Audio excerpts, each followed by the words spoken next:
Hi viewers, welcome back to Dimple's channel. PF అనేది eligibility ఎలా ఉంటుంది, ఎలా ఫార్ములాతో ఎలా క్యాలిక్యులేట్ చేయాలి, మీరు కంపెనీ ఒకవేళ ఎక్స్చేంజ్ అయిపోతే ఎలా విత్డ్రాల్ చేసుకోవాలి, ఈ పిఎఫ్ అకౌంట్ అనేది ఎలా ట్రాక్ చేసుకోవాలని చెప్పి ఈరోజు చెప్పబోతున్నాను. అండ్ సో పిఎఫ్ అనేది ఎట్లా అంటే మన శాలరీ నుంచి 12% ఎవ్రీ మంత్ డిడక్ట్ చేస్తారు. కంపెనీ కూడా 12% కాంట్రిబ్యూట్ చేస్తుంది ఎవ్రీ మంత్. సో ఈ పిఎఫ్ అకౌంట్ అనేది ఎలిజిబిలిటీ ఎలా ఉంటుందంటే, వెన్ యూ స్టార్ట్స్ జాబ్, మనం ఎప్పుడైతే జాబ్ స్టార్ట్ చేస్తే అప్పటి నుంచి మనకి పిఎఫ్ అకౌంట్ అనేది స్టార్ట్ అవుతుంది.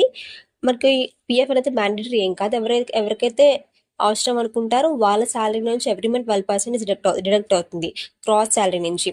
లైక్ కంపెనీ కూడా 12% కాంట్రిబ్యూట్ చేస్తుంది. అలాగే ఈపీఎఫ్ఓ కూడా 8% ఇంట్రెస్ట్ రేట్ అనేది ఎవ్రీ ఇయర్ ప్రొవైడ్ చేస్తుంది మన పిఎఫ్ అకౌంట్లో ఉన్న అమౌంట్ని బేస్ చేసుకొని. ఫుల్ వీడియో కనుక మీరు చూడాలనుకుంటే కింద డిస్క్రిప్షన్ లింక్ ఉంది. అలాగే ఎవ్రీ సాటర్డే అండ్ సండే మా ఛానల్ నుంచి ఒక యూట్యూబ్ వీడియో అయితే వస్తుంది. ఈ వీడియోస్ కనుక మీరు ఫాలో అవ్వాలనుకుంటే మా ఛానల్ని లైక్ చేయండి, షేర్ చేయండి, సబ్స్క్రైబ్ చేయండి. Thank you for watching.